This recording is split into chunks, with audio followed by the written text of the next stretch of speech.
When President Ronald Reagan was shot in 1981, you see Secret Service surround him, and some of them welding Uzis out of briefcases rushed in to protect him. All of it ran on these types of weapons that fires a pistol caliber round.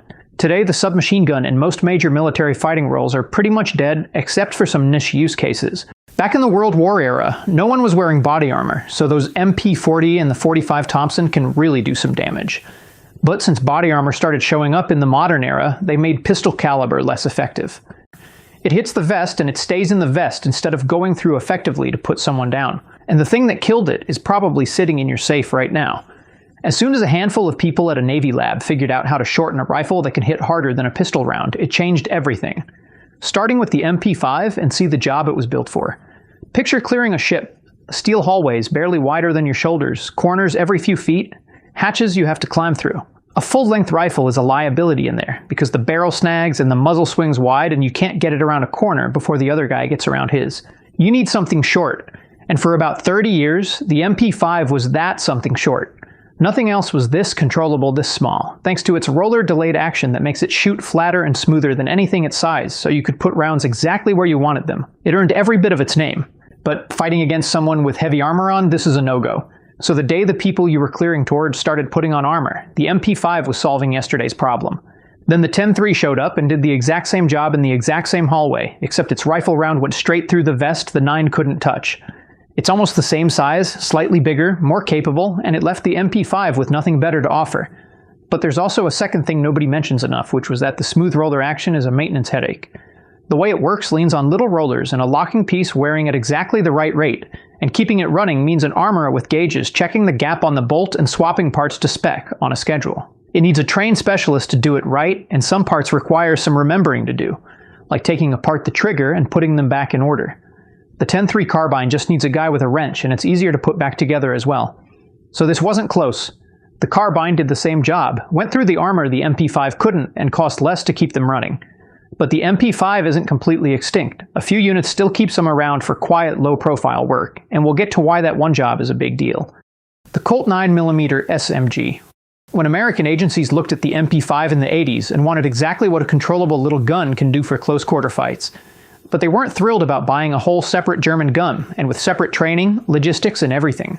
So the obvious move was to take the gun that everybody already knows how to use and make it to shoot 9mm, and that's the Colt 9mm SMG. This way it's cheaper than the German gun. And bunch agencies like the DEA, the Marshals, the Diplomatic Security Service all wanted it. Some police departments and even the Marine Corps were looking into it too. The DEA even had a stubby suppressed version built for raiding drug labs. Its short-barreled model went up against the compact MP5 for a federal contract and won it outright. But the problem came when the rounds weren't able to stop heavy armor like all the rest. And you might be asking why they built it in 9mm at all, instead of just making a short AR in 5.56 from the start. Well, this is the part worth digging into a bit more. Because it's the entire reason short carbines took so long to show up, and it's still not perfect today. A short 5.56 is a nightmare to run reliably back then. On a normal barrel, the gun taps a little gas to work the action, and the bullet spends a good while past that tap, so the push is smooth. Chop the barrel way down and that push turns into a violent early spike, and the gun starts trying to rip the spent case out of the chamber while there's still pressure shoving that case against the walls. So it chokes on itself, like torn cases, stuck cases, and worse it jams. So building the 9mm version was much easier. No gas tube, no dwell time to worry about. Making a rifle round behave out of a 10-inch barrel took a Navy lab named Crane to drill the gas port bigger, beefing up the extractor, burning through tens of thousands of rounds to understand the science of dwell time and how it affects cycling and also maintain bullet velocity. Fast forward with the Mark 18 CQBR, by then they have figured out so many things that they started thinking that the 5.56 can actually replace the 9mm. So you've got one platform to do it all, and why would you go back to using the 9mm? Well, you wouldn't. So the AR's own submachine gun got killed by the short AR carbine, and you can't unlearn the fact now at this point in history. The H&K UMP. This one's almost funny because the company that built the MP5 tried to replace it themselves. By the late 90s, the MP5 was expensive to make and getting old, so its own maker built a replacement. It was a cheaper, lighter polymer body gun that can shoot the fatty 45, up close that was unheard of when it first came out. On paper, it fixed the MP5's weakness and added some punch. But to make it cheap, they dropped the fancy roller action for a plain blowback system, and that system kicks harder and climbs more, so the UMP was noticeably worse to shoot than the MP5. They made it cheaper, but also made it worse. And the timing actually buried it because it showed up right as everyone who bought subguns was already walking away from them to get with short carbines instead. So it launched into a market the 10-3 had already taken, a replacement that couldn't even replace the gun in its own catalog, let alone the carbine that had made both of them beside the point. The MP7. So H&K tried again this time, but they built a tiny gun that fires a tiny needle of a round moving fast enough to punch through the soft armor that 9mm couldn't. The firing rate is faster and someone can shoot it one-handed, but that little round is so proprietary that it will be a logistical nightmare just for one gun. And even now, it's extremely rare to find some 4.6 ammo, and never mind the civilians in the United States. The 4.6 can definitely poke a hole in armor, but a hole is not the same as a 5.56 that goes through the vest and still does rifle damage on the other side. So the top-tier units that could afford these in small numbers, but it never scaled past that. Because for the price of solving the armor problem with a brand new caliber that the 10-3 had already solved isn't worth the squeeze. The MP7 is a good gun that answered a question the carbine had answered cheaper. The P90.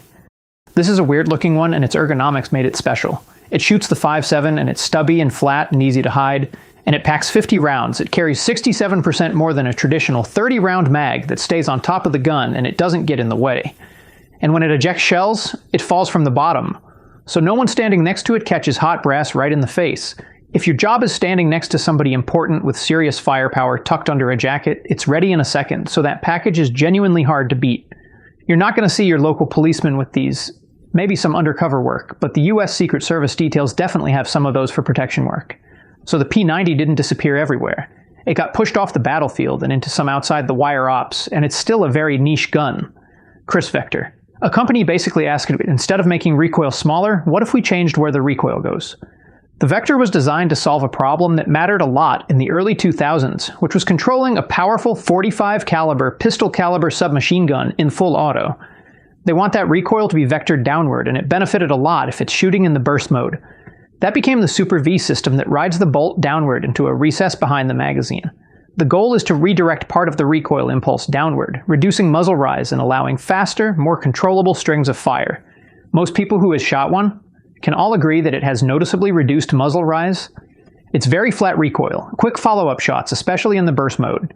So the physics are sound, but the question isn't whether it works. The question is whether that benefit is worth making a receiver this big and bulky and a system this complex. The problem is that today a short-barreled rifle often does the same job while having much better terminal performance.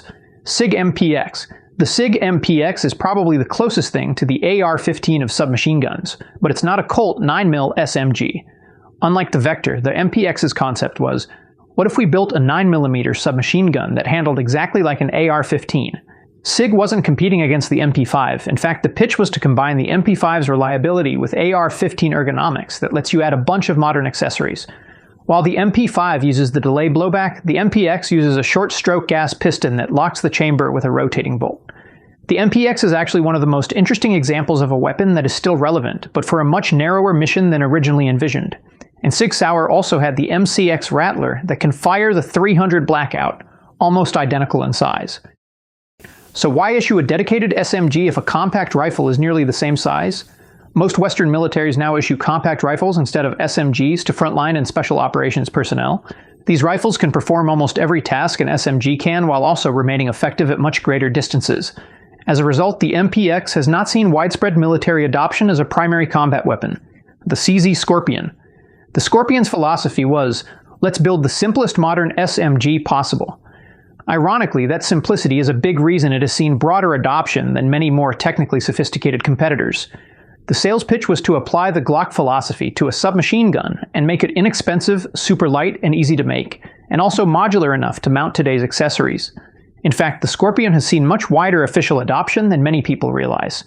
So just to name a few, such as the Czech Armed Forces, some Czech police units, Portuguese military police and Air Force security, Thai police units, and few others around the world. Ironically, it's a bigger hit for the civilian market, but the one recurring criticism was that the simple blowback system, when compared with delayed blowback or gas-operated competitors, the Scorpion's recoil is a bit too sharp and the trigger is very stiff. And the polymer body wouldn't make it a serious platform for anything more than a civilian's range gun. The APC-9K. Number 6 is the one that sounds like it breaks everything I just told you. In 2019, with 25 years to think it over, the US Army went out and bought a brand new 9mm submachine gun under the subcompact weapon contract. So if the category is dead, then why is the Army buying them again? For an army of 500,000 people? The military didn't buy them for everyone, instead they got them for a select few mission roles. For example, the protection details, helicopter crews, transport convoys, and the people guarding 4-star generals and VIPs sort of missions. Their reasoning was that they should have greater lethality than a pistol, while also being smaller and more maneuverable in tight conditions than a short carbine. Now let's put the battlefield aside. How relevant are these subguns for law enforcement?